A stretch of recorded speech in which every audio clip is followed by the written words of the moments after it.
Hey YouTube, so what we're going to do is, I was going to do 4 tables of 25NL, but the screen can't capture it. I can't put the phone far enough back and I don't really want to sit and hold the phone the entire time, so we'll just single table it. So it's pretty reggish at this time. There's not too many recreationals. I've played a couple of orbits in this table. I won a 3-bit pot where I just battled turn and won after a 3-bit squeeze. So something that I've noticed is they're not super regs here. This guy on my left has got a few sizing tells. It looks like he's not sizing completely correctly. This guy up the top left for Ukraine is, I've got a feeling that he's a bit punty. He punted off a stack to this guy that's opposite me on the table, and this guy that's opposite me on the table is the weakest player, who just does some weird stuff, it looks like. So the queen 4 and the big blind, we're not going to be defending this. This person on my right, the two people on my right are very reggish, but pretty straightforward, I think.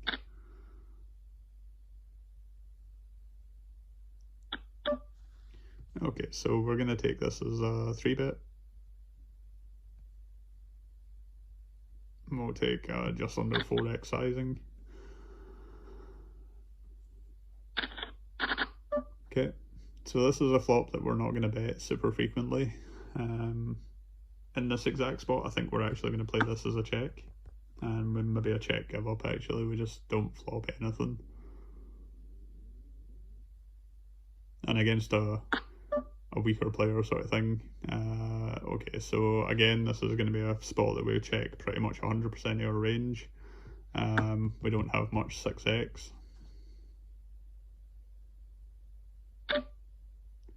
We do have an open ender though, so we can't instantly fold. We can't really raise, it's a pretty ugly spot actually. I think our queen's still good in this spot though. We do flop a river or straight. The biggest straight as well. Do they have flush draws? Do they have flushes? I think we can raise fold here.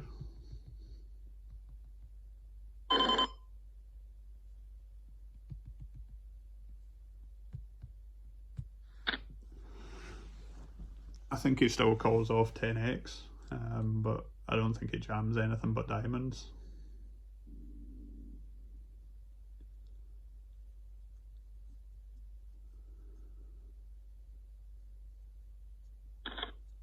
Okay, he just folds. We got a lucky river. It's a gross spot as well.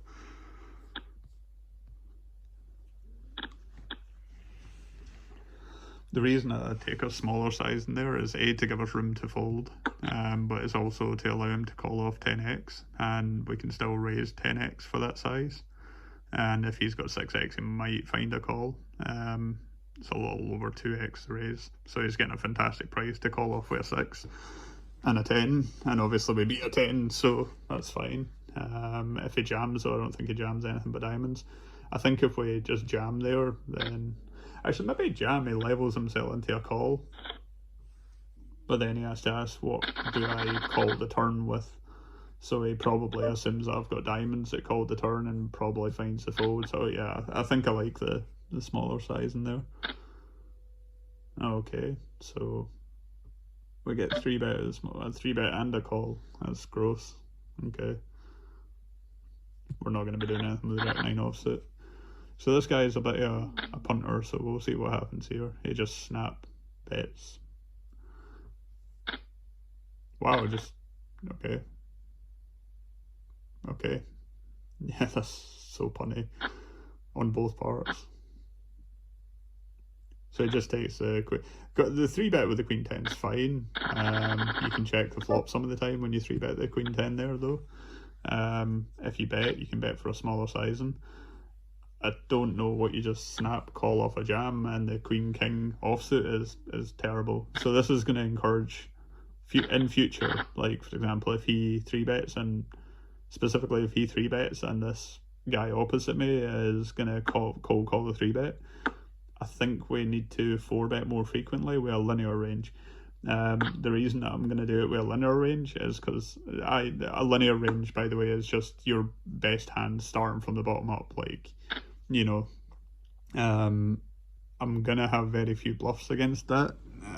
In a polarized range, I don't see the point. If they're going to be playing that wide and just snap calling off stacks, then I think we need to start putting in hands like ace queen there to just like a jam range and expect to get called from them fairly frequently, especially if it's a 3-bet cold call out of that guy opposite me, and then it comes back to me. I think we just jam like ace queen and stuff like that now, and I wouldn't be totally surprised if that the cause a wreck. I wouldn't be totally surprised if he just calls off worse very often.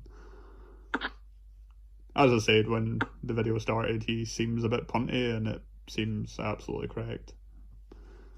And the guy opposite me is not doing much better than that.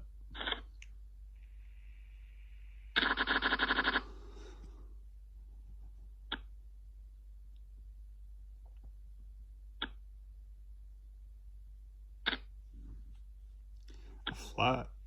It seems weird. 2 flats, I think we have to squeeze here some of the time. We'll just make it 4x. I expect him to always call here with his pairs or whatever it is that he calls with it. Didn't want 3-bet. And I expect, annoyingly, I think that he's going to punt with his pairs, so I'm not even going to try and bluff this 1 bit. I mean, I could just have the best hand very often as well, but I think very often he's got pocket pairs that are taking this line. When I call here, it's really difficult for him to continue bluffing, so I expect him to play fairly honestly here. Yeah, he's just punting with pairs, whatever. Not a lot to be done there.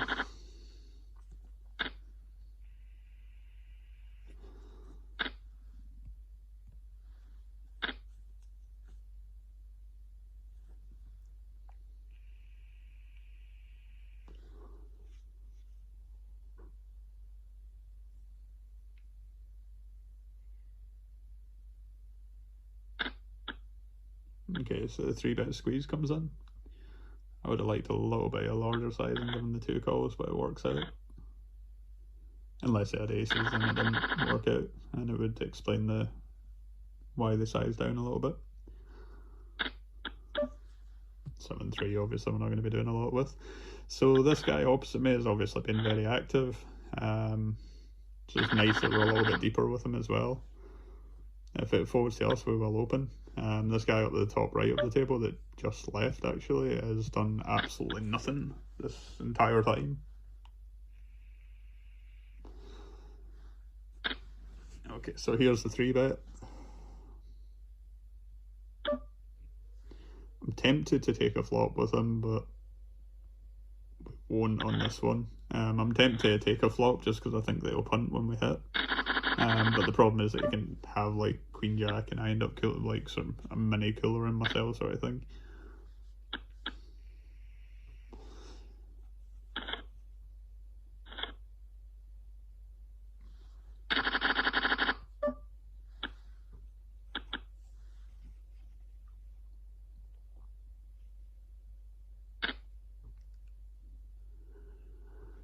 So it's going to be, from the look at it, it's obviously a little bit of volatile table with those two. They're obviously going to be mixing it up quite a bit, or getting involved quite a bit, which is great because it just means that we stack them whenever we have something decent. So this guy is opening under the gun, a smaller size, and exploitatively I'm going to just call here and see what we can do. So he leads for half pot. I think we float here with the back doors, we raise some of the time. I actually think we raise this time. For a small size, I expect him to play a little bit face up here. So when a jack pairs, it's awkward. We are repping a jack here though. But then he snap calls. Do we just...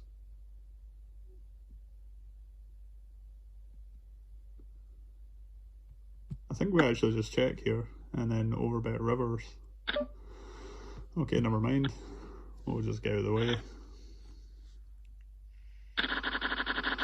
From a table image standpoint, it looks like we've been doing a whole lot of nonsense, but we've not actually risked a lot to do it, which is fine because it puts it in their head that it's fully nonsense all the time, and we've all used that to stack them. We just need to get the hand, which means that we're actually going to get into more pots for them now than usual. Okay, so instantly we get 3-bet. I think we peel here when we're deep stacked. It's terrible to do this, but okay, we can't flop anything. It's just normal with the king 3. Now he sizes down. I don't think he expects a raise twice here. Like, in the same sort of line, I don't think he expects this to happen twice. So I expect us to be really face up when I do this. I think they'll level themselves into thinking, oh my god, I just took that line and then folded the turn when an obvious bluff line, so this one must be for value, so I'm just going to go ahead and do it.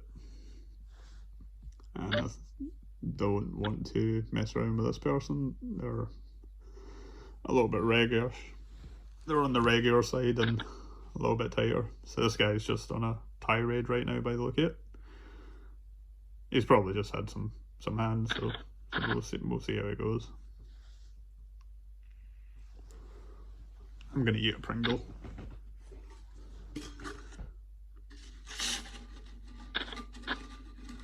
So take note he bet small, he range bet small when he had nothing, and he bet half pot when he was willing to continue. Twice.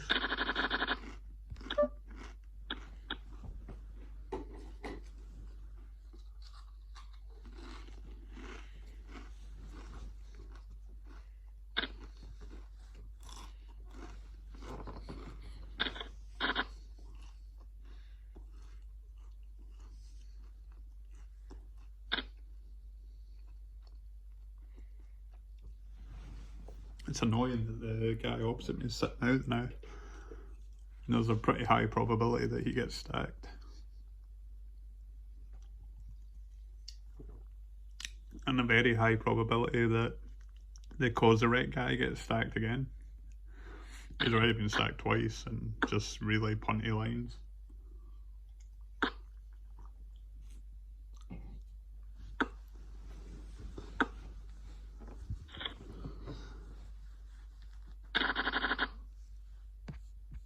So that will probably be tilting for him. I didn't even see what the action was. I was taking a drink, but when you flop, trips and lose, then oh, fuck, almost.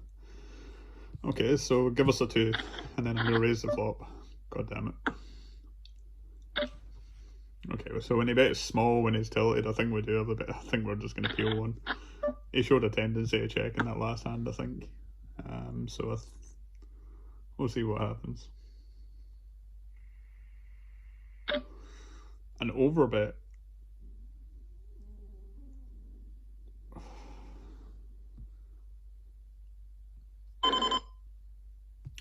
Okay, we're not going to bluff catch the deuces. I think we had the best hand though.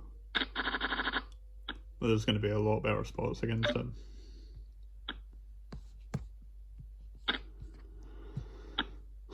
Like, what did he do with the 3s? That'll be interesting to know. So he bet small with the 3. Checked on the... Okay.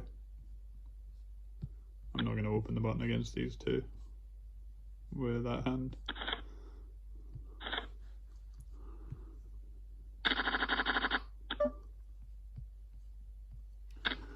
We'll open the 7-9 though, it's a little bit more robust. We don't know anything about this guy. So it's a flop that we can bet range on. We can actually bet for a larger sizing. So I think we're going to take the more polarized line. We're going to continue on a jack, an 8, an ace, a king, a heart, and there's a lot of cards we're going to continue on actually.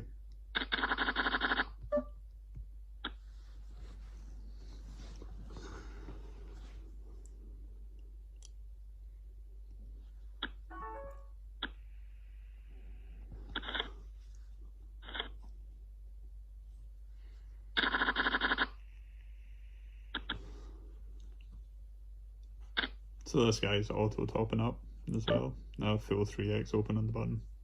We're not going to defend the jack 7 offsuit, it just doesn't flop well enough and I don't want to 3-bet this spot.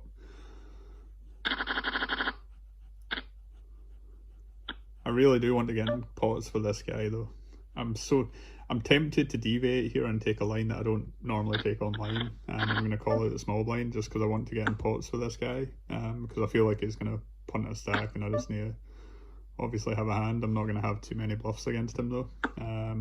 If I bet on the king it looks a little bit bluffy. Okay.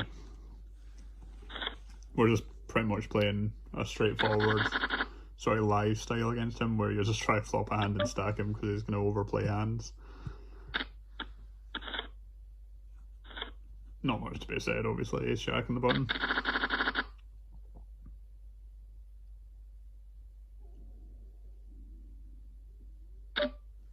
Okay.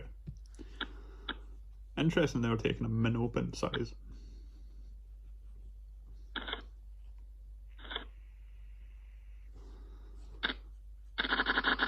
Like for this player here, they're not opening a huge amount of hands, so they don't need to really size down. Like say for example, I'm on a table where it's weak passive and people are playing pre-flop pretty passively and they're not defending nearly enough, then sure, if you're opening a lot of hands you can size down to a min open, and then obviously you're just risking less when people play back, because the idea of they're playing really passively pre-flop is that you're not going to, when they 3-bet it's just going to be stronger, so you're not playing all that often to 3-bets. So if they're just folding too much and then occasionally 3-betting, you can min open and you just lower your exposure obviously. So we will defend the king 10 offsuit here versus under the gun, so 3 spades. When he checks back he doesn't have that many spades. I expect to win this fairly frequently. We're just going to size up for 1 street and then actually we're going to take it for a small size twice. The reason for this, okay, we just win. It's an under defended board. People really don't like it when it comes out like that and they just have no spades.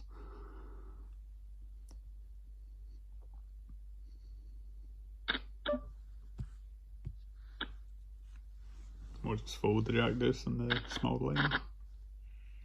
There's not really been too many interesting spots come up at the moment, mainly because we've got the 2 punters on our left and the guy opposite us that I'm hoping sits back in is a bit of a punter as well, so it's actually turned out to be a pretty decent table. But it does mean that we're just obviously trying to get a value hand to stack someone.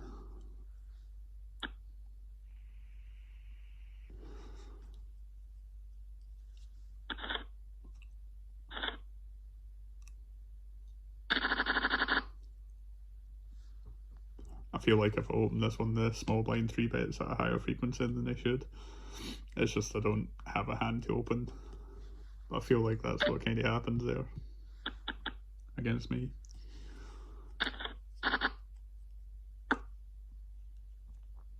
So I expect like 60 2/3 size in here. Range bet's fine as well.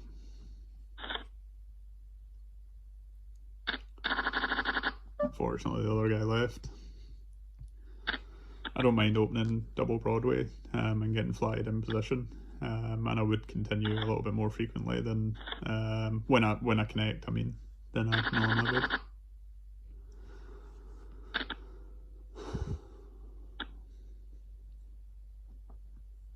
We'll defend ace 7 off to a min open. It's not a great hand though.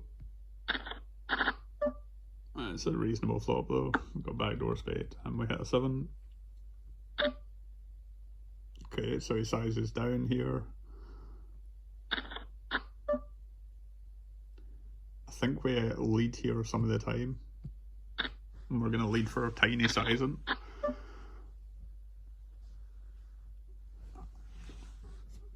And I think we do the same again where we check river and then call a lot.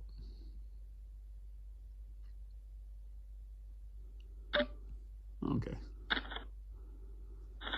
Yeah, that's what I thought.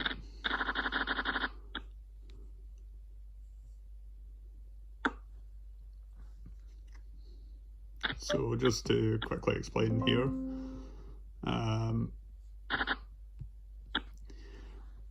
when he opens under the gun, he doesn't have that much 8x, but I've got 8x that obviously defends big blind at a much higher frequency. So when the 8 pairs, it's actually pretty good for me. In this spot, like I would do the same with an 8, but I'd play the river differently. In this spot though, it's very difficult for them to do anything about that. So when we take a small size and then the turn, it puts them in a really weird spot, like where they could just be actually drawn dead with like overcards. Like, you know, they could just have overcards like king queen and be drawn dead or something like that. But do you really want to fold for that price? So it puts them in a really nasty spot. And then since you're betting so small though, so here's the thing: is like since you're where'd it go? Since you're betting really small, you expect to get floated by a lot of overcards, right? And this one's obviously got a gut shot, so that's fine. But it also means that they land on the river, their landing range on the river has a ton of bluffs. Like a ton of king and queen high bluffs and stuff like that just want to bluff, that c-bet the flop and then didn't want to fold for such a ridiculously small bet on the turn, and then when they're checked to on the river, they just have an inclination that they want to bluff, which is why I said that we're going to be calling a lot on the river. There's not a lot to think about. If he shows me better, fine. And on the other hand, by the way, sometimes the lead on the turn really, people don't know what to do about it. So sometimes they have like jacks and they check back on the river. So you get to show down really cheap.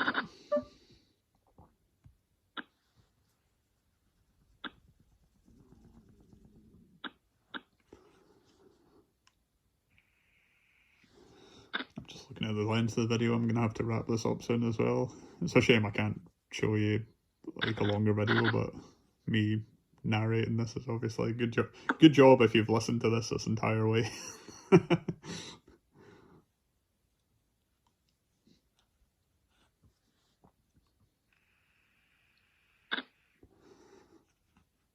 So we'll play up until my button and then we'll wrap up the video. I really want to stack that guy at the top left of the table though, or the guy on my left. Or the guy opposite me has come back actually, that's fantastic.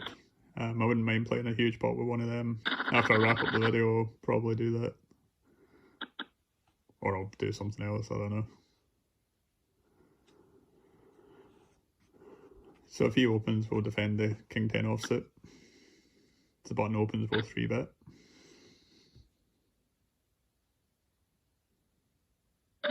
Okay, never mind.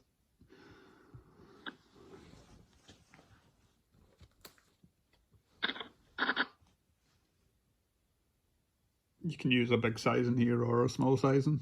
Big sizing is fine because they're going to have loads of hands that want to continue. Check is weird. Are they going for a check raise here?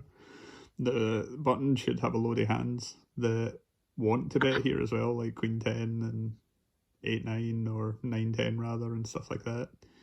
So it's not a terrible check raise spot. I wouldn't be surprised if they were going for a check raise on the flop.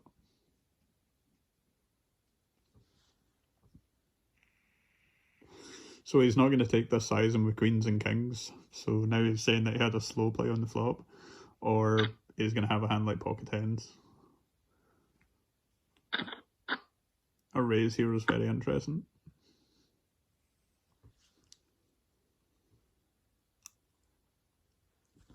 I think you do just ship the button here. That's an odd sizing. The hell? He's leaving himself $5. What? So he's saying he's got a set of nines. And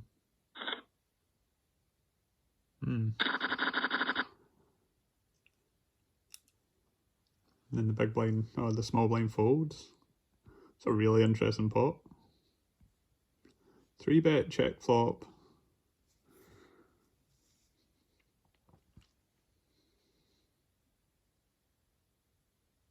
So he's saying he had like king jack. Ace king, I guess. I don't think ace king is a bet on that turn though. I guess that's what it would be, that can fold river here, or just a complete nothing. But then if it's a complete nothing, you bet the flop, right? I suppose ace king, but then It's just such a bad turn. It's like a hugely bad turn for your range. It's really good for the button. He's obviously going to have a lot of hands that make 2 pair sets, straights. So I think you just have to take a passive line waste king once you check the flop. Very weird pot, that one. I'd be really interested to know what the small blind had and what he just bets that size way on the river. You know what I'm going to lump behind here? I want to get in pots with these three. All three of these guys I want to get in pots with because they all overplay hands. So if we flop good, then you never know. If he bets, we're not going to continue though, unfortunately. Okay. Queen or a 3. I think I think the 3 is slightly better than a queen, even though it puts a straight on board, just because it's more deceptive.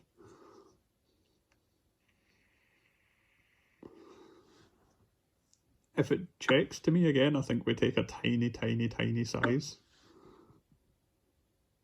Yeah, I think we bet 28 here. And this is just to keep everybody honest. Clubs still call. I don't think that they'll raise often enough.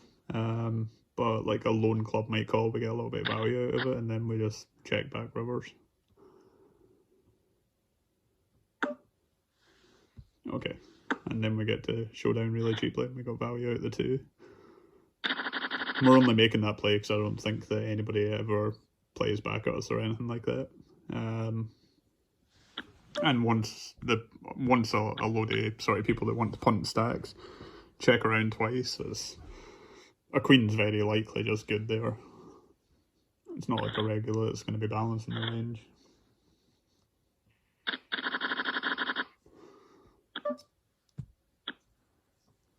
Oh, I've played a little bit longer than I should have. Okay, I'll play one more and then I'll wrap the video up.